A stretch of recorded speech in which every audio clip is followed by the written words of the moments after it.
Hi guys, welcome to iLearn. நம்ம பார்க்க போறது question number 35 of DNF block. It's a theory question, so I'm going to explain briefly. Mostly data இருக்கு, you can learn it. Okay, it's not a very much of technical. Just I'll explain. என்ன சொல்றாங்க? Compare the general characteristics of first series transition with the second and third ஓட compare பண்ண சொல்றாங்க. Give special emphasis on the electronic configuration, oxidation state, ionization enthalpy, atomic size பத்தி பேசுகின்றாங்க. Very simple. First சீரீஸை பார்த்தீங்கன்னா அதில் என்ன ஃபில் ஆகும்னா first 3D fill ஆக ஆரம்பிக்கும். 3D1 3D2 ஃபில் ஆச்சுன்னா ஃபர்ஸ்ட் சீரீஸ், 4D ஃபில் ஆச்சுன்னா செகண்ட் சீரீஸ், 5D ஃபில் ஆச்சுன்னா தேர்ட் சீரீஸ். அவ்வளோதான் சிம்பிள். எலக்ட்ரானிக் கான்ஃபிகரேஷன் பொறுத்தவரைக்கும் 3D 4D 5D ஆகுது ரெஸ்பெக்டிவ் ஃபில்ட். ஸோ அதில் 3Dக்கு கீழே அதே லைனில் அதே வெர்டிக்கலாக இருக்கிறது வந்து தே ஹேவ் சிமிலர் ப்ராப்பர்ட்டிஸ். ஏன்னா அவுட்டர் மோஷனில் சேம் நம்பர் ஆஃப் எலக்ட்ரான்ஸ் இருக்கும். So similar bonding same properties. There are steer exceptions. அங்கங்கே எக்ஸெப்ஷன் இருக்கு. எக்ஸாம்பிள் இந்த காப்பர், குரோமியம், அந்த மாதிரி கடைசி ஷெல்ல பார்ஷியலி ஃபில்டு ஃபில்லி ஃபில்டு அந்த மாதிரி இருக்கும். ஓகே, அதை தவிர மீதிபடி யார் காமன். ஆக்சிடேஷன் ஸ்டேட்டை பொறுத்த வரைக்கும் த elements belong to different series but present இந்த சேம் குரூப். குரூப்னா சேம் குரூப்ல ஹேவ் சிமிலர் கான்ஃபிகரேஷன். தான் சொன்னோம். எனக்கு வெர்டிகலா ஒரே இடத்துல இருந்தா they will have a same configuration, exhibit almost same variable oxidation state.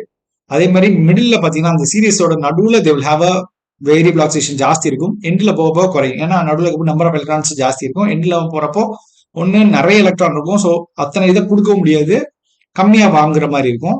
ஸ்டார்டிங்ல எப்போ கொஞ்சம் தான் இருக்கும், அதை மட்டும் தான் கொடுக்குற மாதிரி இருக்கும், நிறைய வாங்க முடியாது. So that is the reason.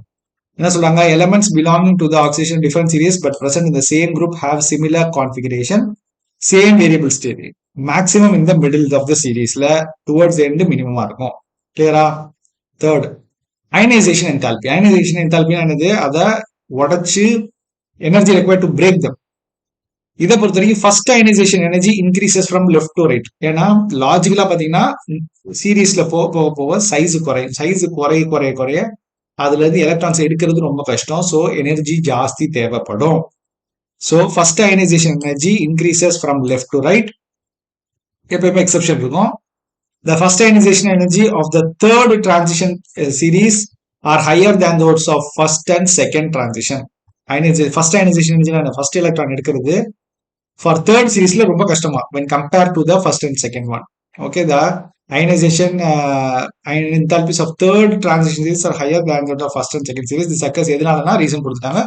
poor shielding effect of 4f electrons. அதனால நியூக்ளியஸ்ல வந்து டைட்டா பவுண்டா இருக்கும் மூணாவது சீரிஸ். ஸோ உடைக்கிறது கஷ்டம். So higher the ionisation energy because of poor shielding effect.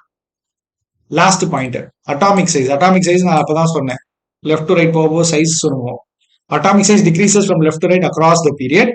Among the three transition, atomic size in the second transition series are greater than that of a element corresponding to the same vertical in the first.